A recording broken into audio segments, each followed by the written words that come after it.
السلام الله عليكم ورحمة الله وبركاته. كنت وعنا wanaagsan dhamaan saaxiibada qiimaha badan ee ku xiran channelka Samna Kasta Official. Fadlan haddii ay tahay markii hore soo booqato channelka subscribe saar, gambaleelka kala furo si markasta ay kuu soo gaaraan muuqaalada kala duwan ee halkaan soo gelino kuwaasoo markaa ka hadlan falqaynta aflaamta. Haddii aad horena joogtana muuqaalka noo leey kare sidoo kale sii share garee si uu muuqaalku saaxiibo badan u gaaro ayna ugu soo biiraan channelka. Maanta muuqaalkeen wax ku soo qaadanaa news kala duwan ee maanta ee fanka Hindiya ka jira kuwaasoo markaa akhbaaraad xiiso leh markaa laga soo saaray filimada cusub ee sanadka 2023 iyo horaanta sanadka 2024. Filimadaas waxaa qayb ka ah filimka lagu magacaabo Fighter oo shaaca laga qaaday xilliga rasmiga ah la daawan doono. Sidoo kale wax ku soo qaadanaa news kala duwan ee kala jira filimka lagu magacaabo King of Kotha waxaa shaaca laga qaaday teaser xiiso badan ee filimka laga soo bandhigi doono waxaana hogaamiyay ka Dalkuur Salmaan. sidoo kale akhbaaraadkan waxaa ka maqlay filimka lagu magacaabo Sarahajki oo ganacsi wanaagsan sameeyay Sabtidii iyo Axaddii. sidoo kale saaxiibada qiimaha badan waxaa soo qaadanaa filimka lagu magacaabo Project K akhbaarta ka cusub oo maalmihii ugu dambeysay la hadal hayay. sidoo kale waxaa shaaca laga qaaday filimka Inaas la daawan doono January 2024 oo hore u asaasnay filimka in markaa xilligaas la daawan doono. saaxiibada qiimaha badan haddii aan ku soo qaadano akhbaarta warsa ka soo qaadan filimka lagu magacaabo King of Kotha. filimkan waxaa ku xarakeyn doona ninka lagu magacaabo Dalkuur Salmaan ayaa filimkan hogaamiyay halka xidigta lagu magacaabo Ashuriya la Kashmir dhankaas Tamil Nadu ka soo jeedana filimkaas sida u badan tirasho kuwaad ka mid noqon doonto oo filimkan waxay qaadan doontaa doorka tirashada halka Dalkuur Salmaan filimkan kuma talay nin awood badan. filimkan waa filim xisaab wax noqon doona filim markaa pan India movie. sidoo kale akhbaarta kale filimkan xiisaha la jirta waxay tahay marka la fiiriyo gooskoosyada ama teaser kala duwan soo bandhiga hadii noqon lahayd Telugu iyo sidoo kale Tamil. marka loo teaser kuwaad ee Telugu laga soo bandhigo wax soo bandhigin doona superstarka caanka Mahesh Babu ay dhankaas Telugu teaser kale ee soo bandhigi doona halka Tamil Nadu marka soo bandhigi doona actorka talented-ka ninka lagu magacaabo Silverstar TR ama Simbu ee dhankaas Tamil Nadu marka filimkan soo bandhigi doona teaser ka kooban. sidoo kale marka la fiiriyo dhankaas Canada ama fanka loo yaqaan Sandalwood wax soo bandhigi doona actorka caanka Rakshit Shetty oo ku cambaxay filimkii marka ugu dambeysay Seven Charlie. filimkaas waa filim marka cool movie oo marka sanadka 2020 daawaday kaas waa filim marka blockbuster ee dhankaas Canada marka soo bandhigi doona teaserka halka Malayalamka marka soo bandhigi doona Dalkuur Salmaan oo filimka wax laga leeyahay dhankaas Malayalamka taasoo ka dhigantay koonfur Hindiya. filimkan saddexda toor ugu saameynta badan marka la fiiriyo sanadkii 2020 hadii noqon lahayd filimada marka uu soo baxay Silverstar marka la fiiriyo 2022 filim oo soo baxay noqday filimada blockbuster halka ninka lagu magacaabo Rakshit Shetty filimkiisa ugu dambeeyay Seven Charlie kaas oo ah blockbuster weyn ganacsi fiican dhankaas Canada ka sameeyay. ninka lagu magacaabo Mahesh Babu waxa uu dambeeyay filimkiisa Sarka Faribata kaas oo ganacsi ahaan ka talaaba 250 karoor. filimkaas waxaa filim marka average oo marka guuleystay. saaxiibada qiimaha soo noqona filimka wax shaac laga qaaday 15 Agoosto ayaa filimka la daawan doona waa sida marka hadalhaynta jirta filimkan shaac laga qaaday. sidoo kale filimkan shirkadda caanka Studio ayaa wax ka maalgelinayso. sidoo kale waxaa dhawaan marka shaac laga qaaday doona marka la fiiriyo Afindi filimkan qofka uu codeyn doono marka la fiiriyo. sidoo kale filimka teaserkaas waxaa la soo bandhigi doona 28 marka la fiiriyo maalinta ciida ku beegan ama 28 June ayaa filimka la soo bandhigi doona teaserka kooban filimka King of Kotha oo marka Dalkuur Salmaan filimkan ku matalan gangster awood badan waana filim xiiso badan ay noqon doona. filimkan wuxuu noqon doona pan India movie oo marka Dalkuur Salmaan uu kaga soo talaabi doono fanka Malayalamka oo dhankaas Hindiya filimkan uu ku qabsan doono. saaxiibada qiimaha intaas ka cusub filimka marka lagu magacaabo King of Kotha oo 28 bishan filimka laga soo bandhigo teaser xiiso badan.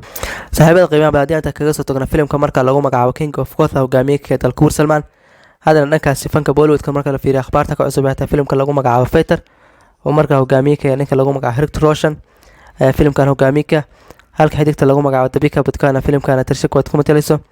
Anil Kapoor filimkan wuxuu qaadanaya door adag waa filimka big movie actorka lagu magacaabo Hrithik Roshan marka uu sameeyo tan waa filimkiisa marka ka burburay Vikram Vedha kaasoo ganacsi ahaan la sheegay ilaa 175 karoor in filimka lagu kharash gareeyay. haddana filimkan lacag kale oo ka sii khatay ilaa 200 karoor ee filimka Fighter la filaya in marka lagu kharash gareyn doono. sidoo kale filimkan waa arinta fariimaha military sidoo kale spy-ga ay filimkan isku jiraan. sidoo kale filimkan waxaa agaasimi doona ninka lagu magacaabo Siddharth Anand oo hore filim badan ugu sameeyay actorka lagu magacaabo Hrithik Roshan. filimkiisa ugu horeeyay waa Banga 2016 uu sameeyay kaas oo filim wanaagsan afarinta spy-ga ama jaajuuska xabaarsanaa. sidoo kale 2019 wuxuu sameeyay filimkii blockbuster-ka Hawar ganacsi waliya markaas sameeyay 400 karoor filimka ganacsi ahaan gaaray. haddana mar saddexaad ayay Siddharth Anand iyo sidoo kale ninka lagu magacaabo Hrithik Roshan filimka xisaab badan Fighter ayaa lagu dhawaaqay xilliga rasmiga filimka la daawan doono. hore filimkan waxa uu asteesnay 30 September in filimka la daawan doono balse filimkan dib ayaa loo dhigay waxaa la geeyay January 2024 ama 25 January ayaa filimka shaaca laga qaaday xilliga rasmiga ah daawan doono. sidoo kale filimka waxaa laga soo bandhigay kaarta u khaasay Rit Roshan oo markaa filimka ku matala dowladda ka tirsan ciidamada cirka. filimkan sababta ugu weyn marka la fiiriyo waqtigiisa dib looga dhigay waxtaa filimka 16 September waxaa soo bixi doona filimka weyn ee Salaar oo markaa hogaamiye Barbas iyo sidoo kale Bashatin la filimka laga simi doono.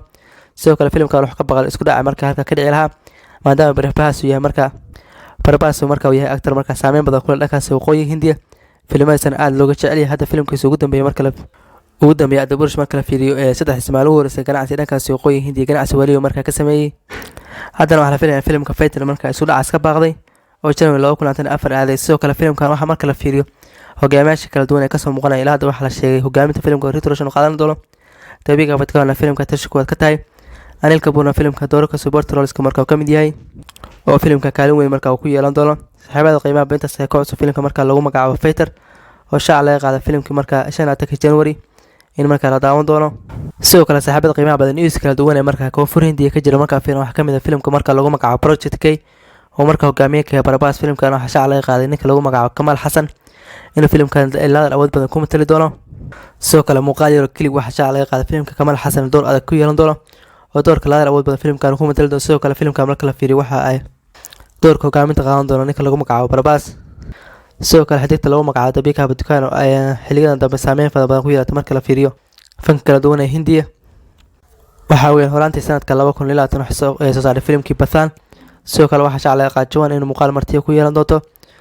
sidoo kale muuqaalkan wax kaga soo aadan filimka Fighter ee markaa Tashi kuwaad ku matalayso. haddana filimkan cusub lagu magacaabo Project K ee filimka Tashi kuwaad ku matalaysa taasoo ka dhigantay Dabiga Badkaana sanadkan 2023 iyo horaantii sanadka 2004 jadwalkeeda markaa jam tahay. sidoo kale filimka lagu magacaabo Project K waxa ku jira Amitabh Bachchan oo filimka kaalin adag ku leh. sidoo kale filimka marka la fiiriyo arrimaha science ama khiyaal ee filimkan lagu matali doono ama filimkan oo sheekayso markaa ku saabsan tahay. sidoo kale filimkan waxaa sameeyay ninka lagu magacaabo directorka lagu magacaabo Naga Ashwin. directorkan waa directorkii markaa sameeyay filimkii Mahanati oo 2018 daawada ka soo blockbuster weyn ee markaa ku jira dalkuur Soomaaliya. sidoo kale Vijay Devarkonda filimkaas waa filim xiiso badan oo bilada fala doon filimka lagu qaatay xitaa ka mid ah bilada National Award oo goor lagu magacaabo Kirti Suresh markaa biladaas ku qaadatay. haddana filimkan xisaab badan Project K oo markaa directorkan gacanta ku dhigay. sidoo kale filimka qorshuhu wuxuu ahaa markaa daawada 12 January ayuu filimka qorshuha. sidoo kale filimka dib u dhac ayaa markaa ku imaan doona maadaama filimka aalada fiifkiisa filimka wax badan lagu tayin doono. sidoo kale xitaa filimka Kamal Hassan Goodha ayuu ku soo biiray. waxaa laga yaabaa filimka shaqada markaa ku qaato 2 bilood ilaa 1 bil filim 1 bil bar ilaa 2 bilood filimka shaqada ku qaato kadibna filimka la soo gabagabeeyo. waxaa laga yaabaa filimka shaqadiisa bilaha 8 ilaa 9 filimkan markaa filimka shaqadiisa la soo gabagabeeyo kadibna filimkan aalada fiifkiisa lagu tayo kadibna filimkan editing. sidoo kale waxyaabaha ka dhiman filimkan lagu daro ugu badan 4 bilood ilaa 5 bilood filimka qaadanaysa marka la tayo. waxaana u badan tahay filimka bilaha Febraayo sidoo kale Maarch ilaa April in filimka qorshihiisa markaa ay u badan tahay markaa bilahaas la geyn doono oo filimka maalmo la daawan doono marka la fiiriyo January 2024. xitaa filimada kala duwan ee markaa la shaac laga qaadan oo la daawan doono ee ka mid ah Guntar Karam Hosha book filimka hogaamiye ka ah xitaa waxa la sheegay inuu baaqan doono.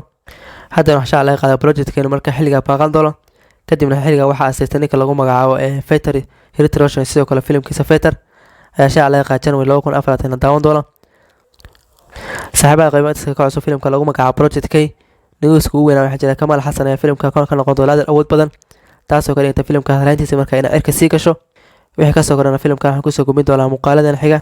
ugu dambeyntii saaxiibada qiimaha badan barnaamijkan waxa ku soo gabagabeynaa filimka markaa lagu magacaabo Sara Bachke oo wali markaa tiyaatarada iska saaran. filimka marka la fiiriyo ganacsi wanaagsan ayuu markaa sameeyay maalmihii ugu dambeeyay Sabtidii Axadii ilaa Sabtidii wuxuu keenay filimka 2 karoor bar. Axadiina filimka wuxuu keenay ku dhawaad 3 karoor taasoo filimka ka caawisa ganacsigiisa ilaa markaa filimkan uu gaaro ku dhawaad 103 karoor taasoo ka dhigantay filimka ganacsigiisa 100 karoor ka tilaabay. hore filimka qoliyaha filimada ka faalada filimka wax shaaca ka qaaday filimka ganacsigiisa ilaa 50 karoor ilaa 40 karoor filimka inaan soo dhaafi karin balse filimkan anima ay qoysaska ayaa filimka garab istaagay oo filimkan ganacsigiisa markaa 100 karoor markaa ka tilaabay. lacagta markaa doolahan loo fiiriyo waxa ka rasa ku dhawaad 12,600,000 Mareykanka ayuu filimka markaa soo xareeyay. markii la fiiriyo ganacsigiisa Good World War Collection-ka ayuu filimka inta soo xareeyay. All Indie Business marka la fiiriyo ganacsigiisa gudaha Hindiya marka la isku daro filimkan wuxuu marayaa ku dhawaad 79 karoor ilaa 80 karoor ee filimka ku dhawaaday taasoo ka dhigantay ku dhawaad $9 milyan Mareykanka ee filimka gudaha Hindiya oo kaliya kasoo xareeyay. xitaa filimka suuqyada caalamka oo ku wanaagsan ilaa 11 koror ee filimka suuqyada caalamka kasoo xareeyay ilaa $1 milyan Mareykanka, taasoo ka dhigata filimka suuqyada caalamka xataa filimkan ku wanaagsan yahay. Vicky Kaushal sidoo kale Sara Ali Khan filimkooda wuxuu noqday filim markaa super hit oo ganacsi wanaagsan ka sameeyay noqon suuqyada caalamka iyo sidoo kale gudaha Hindiyaba. sidoo kale filimka marka la fiiriyo toddobaadka ciidka marka ku beegantaa filimka wax laga yaabaa ganacsi wanaagsan inuu sameeyo oo kor u kac ballaaran marka uu sameeyo ilaa ganacsi 5 koror ilaa 10 koror filimka inuu maalintaas ciida ku beegantaa filimka ganacsi gaari doono. saaxiibada qiimaynta ka cusub filimka lagu magacaabo Sara Hajke Sara Bajke, fadlan haddii aad ka hesheen muuqaalkan leeg loo saara, sidoo kale sii share gareeya muuqaalka. waana ku mahadsantihiin daawashada muuqaalka. wassalaamu calaykum waraxmatullaahi wabarakaatuh.